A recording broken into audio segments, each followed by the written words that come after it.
안녕하세요. 안순균 목사입니다. 오늘도 말씀으로 하루를 시작하시면서 하나님과 함께하는 믿음의 삶이 되기를 주님의 이름으로 축복합니다. 요즘 사람들이 해외 배송을 많이 하시죠. 빠르면 일주일 안에도 받을 수 있기도 하고 복잡한 절차도 없어서 많이 이용하시는 것 같아요. 함께하는 전도사님들도 해외 배송으로 주문을 많이 하는 모습을 보게 됩니다. 저도 한 번은 특가가 떠서 주문을 했던 적이 있었는데요. 몇 가지를 구매했는데 정작 받고 보니까 생각보다 괜찮은 물건도 있었습니다. 그런데 생각보다 별로인 물건도 있었습니다. 이미지로 봤을 때와 다르게 실제 받고 보니까 생각보다 다른 모습인 거죠.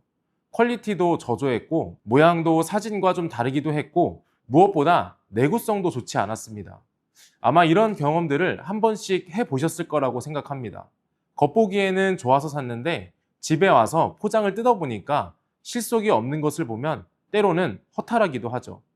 그런데 오늘 본문에 등장하는 한 국가가 이런 상황이었습니다. 바로 남유다가 멸망을 앞둔 시점에 하나님보다 더 먼저 의지했던 나라, 바로 애굽이었습니다. 애굽의 왕이었던 바로 왕은 유다의 마지막 왕인 시드기야에게 군사적 지원에 기대를 심어서 바벨론에게 반기를 들게 했죠. 아마 유다가 봤을 때도 애굽은 참 든든한 지원군 같았을지도 모르겠습니다. 하지만 실상은 그렇지 못했죠. 오늘 본문에서 이야기해주고 있습니다. 2절 이하의 말씀을 보면 인자야 너는 애굽의 바로 왕에 대하여 슬픈 노래를 불러 그에게 이르라 너를 여러 나라에서 사자로 생각하였더니 실상은 바다 가운데에 큰 악어라 강에서 튀어 일어나 발로 물을 휘저어 그 강을 더럽혔더라. 이 대목을 묵상하면서 애굽을 의지했던 유다를 보며 우리는 어제 나누었던 주일의 말씀이 떠오르게 됩니다. 하나님과 끝까지 함께 해야 된다는 거죠. 유다가 보았을 때는 여러 나라에서 애굽을 보는 것처럼 사자처럼 강하고 용맹하고 바벨론에 대항할 수 있는 존재라고 생각했습니다. 하지만 본문에서 실상은 이라고 말하면서 결국에는 강을 더럽히는 악어일 뿐이라고 말해주고 있죠. 애굽은 생각과는 전혀 다른 모습을 가지고 있었습니다. 결국 나중에 바벨론에 의해서 유다와 애굽이 멸망을 당하고 유다는 생각했을지도 모릅니다. 역시나 내가 의지할 분은 함께 해야 할 분은 하나님이었구나 하는 생각입니다. 사실 우리 모두도 신앙생활을 하면서 참 가까이 피부에 와닿는 부분이기도 하죠. 관계적으로나 우리가 일을 할 때나 어떤 환경에 처했을 때 나는 누구와 함께 하고 있고 누구를 의지하고 있는가는 정말 중요한 것 같습니다. 우리가 의지할 분 그리고 함께 할 분은 하나님 한 분인 줄 우리는 믿습니다. 그 하나님과 함께 할 때 우리의 주위에는 하나님의 사람들과 함께 하게 되는 그 은혜를 누리게 될 줄 믿습니다. 하나님께도 그렇고 함께하는 사람들에게도 그렇고 우리는 이 한 가지를 기억하면서 이 하루를 그리고 한 주를 시작했으면 좋겠습니다. 바로 하나님께 한결같은 사람이 되는 저와 여러분이 되었으면 좋겠습니다. 저는 함께하는 청년들과 나눔을 하면서 종종 하는 이야기가 있습니다. 세상 사람들의 최후의 보루는 그리스도인이다는 말이죠. 세상 사람들이 아무리 기독교를 욕한다고 하지만 개인적으로는 자신이 속한 공동체 안에 있는 그리스도인들을 바라볼 수밖에 없습니다. 그 사람은 그리스도인인 나를 늘 지켜보면서 여러 가지 생각을 하게 되겠죠. 결국에는 본인이 너무 힘든 그 순간 의지할 사람은 그리스도인인 나를 찾아오게 된다는 겁니다. 그 사람이 찾아오는 이유는 한 가지예요. 내가 기쁠 때나 슬플 때나 어려울 때나 잘 될 때나 변함없이 하나님과 함께하는 모습을 공동체 안에서 보여줬기 때문입니다.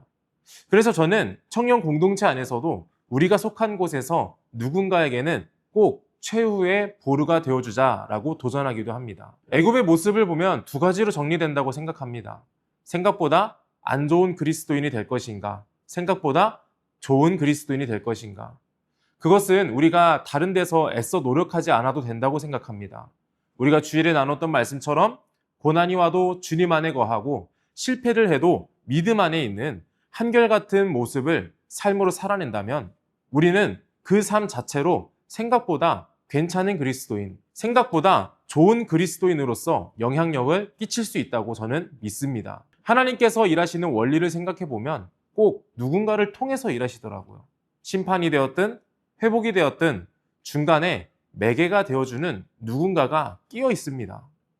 유다와 애굽을 멸망의 도구로 사용했던 그 누군가는 바벨론이었죠. 11절 말씀 보면 주 여호와께서 이같이 말씀하셨느니라 바벨론 왕의 칼이 내게 오리로다. 하나님도 우리를 매개로 우리를 통해서 누군가에게 내가 속한 공동체 안에서 누군가를 위해 일하신다는 것을 잊지 않기를 바랍니다.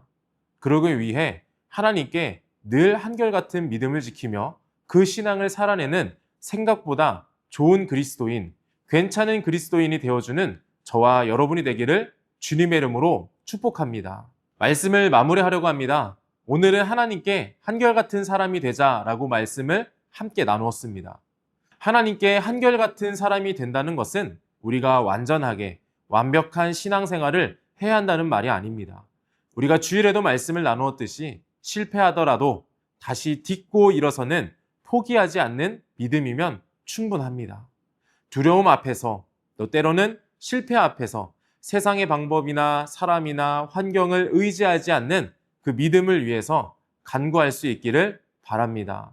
생각보다 다른 모습의 결과도 더 큰 낙심을 우리는 얼마든지 피해갈 수 있습니다. 우리의 생각보다 더 완전하시고 완벽하신 하나님을 의지하는 믿음을 가졌으면 좋겠습니다. 한결같은 믿음을 위해서 기도합시다. 한결같은 신앙을 위해 성령님의 도우심을 구할 수 있기를 바랍니다.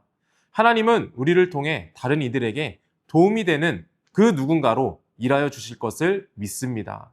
하나님께 한결같은 사람으로 생각보다 괜찮은 그리스도인으로 살아가는 저와 여러분이 되기를 주님의 이름으로 축원합니다. 제가 잠시 기도하겠습니다. 하나님 아버지 감사합니다.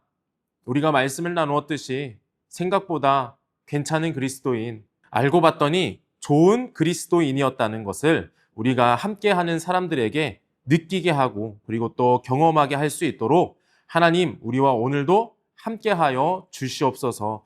하나님은 우리와 늘 함께하는 줄 믿습니다. 우리의 삶의 자리에서도 하나님과 늘 함께하며 동행할 수 있도록 우리의 믿음 가운데 우리에게 주어진 상황 가운데 하나님의 인도하심을 늘 경험할 수 있게 하여 주시옵소서. 예수님의 이름으로 기도합니다. 아멘. 세상을 보니 그들이 증명하는 건 명예와 가진 재물과 힘과 자랑뿐이라 헛되고 헛돼 허망한 것을 위하여 가장 귀한 주를 부인함이라. 주님을 믿고 주 안에 살아가는 것 얼마나 복된 일인지 증량할 수 없으리. 주님을 알고 그 안에 살